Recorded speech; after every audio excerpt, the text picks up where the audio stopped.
ನಮಸ್ತೆ ಸ್ನೇಹಿತರೆ, ನಾನು ನಿಮ್ಮ ಪ್ರವೀಣ್. ಗುರುಭಕ್ತಿ ಯೂಟ್ಯೂಬ್ ಚಾನಲ್ಗೆ ಸ್ವಾಗತ, ಸುಸ್ವಾಗತ. ಶತ್ರುಬಾಧೆ ಬಹಳಷ್ಟು ಜನರಿಗೆ ಕಾಡುವಂಥ ಪ್ರಶ್ನೆ. ಉದ್ಯೋಗದಲ್ಲಿರ್ಬೋದು, ವ್ಯಾಪಾರ ಮಾಡ್ತಾ ಇರ್ಬೋದು, ಮನೆಯಲ್ಲಿರ್ಬೋದು, ಎಲ್ಲೇ ಇರಲಿ, ಶತ್ರು ಅನ್ನುವಂಥ ಒಂದು ವ್ಯಕ್ತಿ ನಮ್ಮ ಜೀವನದಲ್ಲಿ ಬಂದೇ ಬರ್ತಾರೆ. ಭಾಳಷ್ಟು ಜನರಿಗೆ ಗೊತ್ತು. ಅಂದರೆ ಶತ್ರುಗಳು ಬಂದಷ್ಟು ನಾವು ಉದ್ಧಾರ ಆಗ್ತೀವಿ ಅಂತ ಕೆಲವರು ಹೇಳ್ತಾರೆ. ಕೆಲವರು ಆ ಶತ್ರುಗಳು ಬಂದ ನಂತರನೇ ನಮ್ಮ ಜೀವನ ಹಾಳಾಗಿರೋದು ಕೂಡ ಉಂಟು. ಉದ್ಧಾರ ಆದವರು ಕೂಡ ಇದ್ದಾರೆ. ನಾನು ಅದನ್ನು ಇಲ್ಲ ಅಂತ ಹೇಳ್ತಾ ಇಲ್ಲ, ಅಲ್ಲಗಳಿತಾ ಇಲ್ಲ.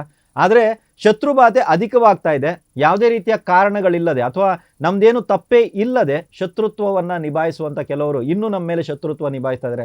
ನಮ್ಮ ಬಗ್ಗೆ ತಪ್ಪಾದಂಥ ಅಭಿಪ್ರಾಯಗಳನ್ನು ಕೊಡ್ತಾ ಇದ್ದಾರೆ, ನಮ್ಮ ಬಗ್ಗೆ ತಪ್ಪಾಗಿರುವಂಥ ಮಾತುಗಳನ್ನು ಆಡ್ತಾ ಇದ್ದಾರೆ, ನಮಗೆ ತೊಂದರೆಯನ್ನು ಉಂಟು ಮಾಡ್ತಾ ಇದ್ದಾರೆ ಅಂತ ನಿಮ್ಗೇನಾದ್ರು ಅನಿಸ್ತಂದ್ರೆ ನಾನು ಕೊಟ್ಟಿರುವಂಥ ಈ ಪ್ರಯೋಗವನ್ನು ನಿಮಗೆ ನೀವೇ ಮಾಡಬೇಕು.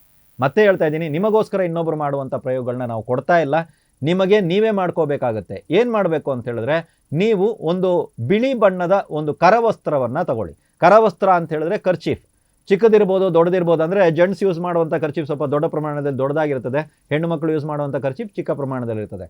ಪೂರ್ತಿ ಬಿಳಿ ಬಣ್ಣದಲ್ಲೇ ಇರಬೇಕು. ಯಾವುದೇ ರೀತಿಯಾದಂಥ ಬೇರೆ ಎಂಬ್ರಾಯ್ಡ್ರಿ ವರ್ಕ್ ಆಗಿರ್ಬೋದು ಅಥವಾ ಬೇರೆ ಕಲರ್ಸ್ಗಳಾಗಿರ್ಬೋದು ಅದರಲ್ಲಿ ಇರಬಾರ್ದು.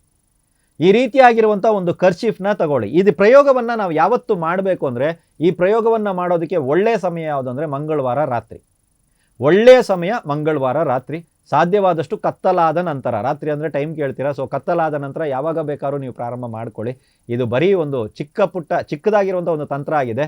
ಒಂದು ದೀಪವನ್ನು ತಗೊಳ್ಳಿ. ನೀವು ದೀಪದಲ್ಲಿ ಸಾಸಿವೆ ಎಣ್ಣೆಯನ್ನು ಹಾಕಿ ದೀಪ ಬೆಳಗಿ. ದೇವರ ಹತ್ರ ಅಲ್ಲ, ಯಾವ್ದಾದ್ರು ಒಂದು ರೂಮಲ್ಲಿ ಇಟ್ಟು ನೀವು ದೀಪವನ್ನು ಬೆಳಗ್ಬೋದು.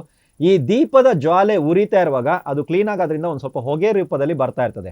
ಅದನ್ನು ಯಾವ್ದಾದ್ರು ಇನ್ನೊಂದು ದೀಪವನ್ನು ಅದ್ರ ಮೇಲೆ ಹಿಡಿದಾಗ, ಅಂದರೆ ದೂರದಲ್ಲಿ ಹಿಡಿರಿ, ಅದ್ರ ಮೇಲೆ ಇಟ್ಬಿಡಬೇಡಿ, ಸ್ವಲ್ಪ ದೂರದಲ್ಲಿ ಹಿಡಿದಾಗ, ಇದು ದೀಪ ಇದೆ ಅಂದರೆ ಇಲ್ಲಿ ದೂರದಲ್ಲಿ ಈ ಥರ ಹಿಡಿದಾಗ ಅದರ ಒಂದು ಕಪ್ಪು ಮಸಿ ಹೋಗಿ ಆ ದೀಪದಲ್ಲಿ ಕೂತ್ಕೋತಾ ಇರ್ತದೆ.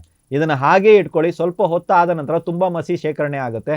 ಈ ಮಸಿಯಿಂದನೇ ಆ ಒಂದು ಬಿಳಿಯ ಕರವಸ್ತ್ರದ ಮೇಲೆ ನಿಮಗೆ ಶತ್ರು ಯಾರಿದ್ದಾರೋ ಅವರ ಹೆಸರನ್ನು ಬರೀಬೇಕು. ಇವಾಗ ಶತ್ರು 4-5 ಜನ ಇದ್ದಾರೆ, ಎಲ್ಲರ ಹೆಸರನ್ನ ನಾನು ಬರೀಲ್ಲ ಅಂದರೆ ಇಲ್ಲ. ಒಂದು ಕರವಸ್ತ್ರದಲ್ಲಿ ಒಂದು ಸಲಕ್ಕೆ ಒಬ್ಬರ ಹೆಸರನ್ನೇ ನೀವು ಬರೀಬೇಕಾಗುತ್ತೆ.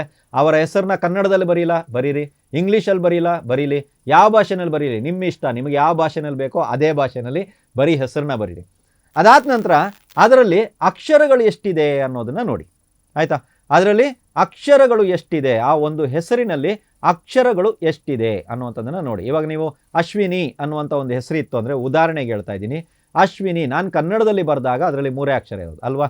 ಸೊ ಏನು ಮಾಡಬೇಕು ಅಂತ ಹೇಳಿದ್ರೆ, ನೀವು ಈ ಥರ ನಿಮ್ಮ ಒಂದು ಶತ್ರುವಿನ ನೀವು ಬರೆದಿರುವಂತಹ ಯಾವ ಭಾಷೆನಲ್ಲಿ ಬರೆದಿರೋ ಅದಕ್ಕೆ ಎಷ್ಟು ಅಕ್ಷರಗಳಿದೆ ಅನ್ನೋದನ್ನು ನೋಡಿಕೊಂಡು ಅಷ್ಟು ಬಾರಿ ಆ ಒಂದು ಕರವಸ್ತ್ರದ ಮೇಲೆ ನೀವು ಉಗಿಬೇಕು, ಎಂಜಲ್ ಬೀಳಬೇಕು. ಆ ರೀತಿ ನೀವು ಉಗಿಬೇಕಾಗುತ್ತೆ. ಉಗಿದಾದ ನಂತರ ಈ ಒಂದು ಕರವಸ್ತ್ರವನ್ನು ತಗೊಂಡೋಗಿ ಮನೆಯಿಂದ ಹೊರಭಾಗದಲ್ಲಿ ಎಲ್ಲಿಯಾದರೂ ಕಸ ಇರುವಂಥ ಪ್ರದೇಶದಲ್ಲೇ, ಆ ಕಸದಲ್ಲೇ ಇದನ್ನು ನೀವು ಬಿಸಾಕಬೇಕಾಗತ್ತೆ. ಇದನ್ನು ಅಮಾವಾಸ್ಯೆ ದಿವಸ ಕೂಡ ತಿಂಗಳಿಗೆ ಒಂದ್ಸಲ ಈ ಪ್ರಯೋಗ ಮಾಡ್ಬೋದಾ? ಖಂಡಿತ ಮಾಡಿ.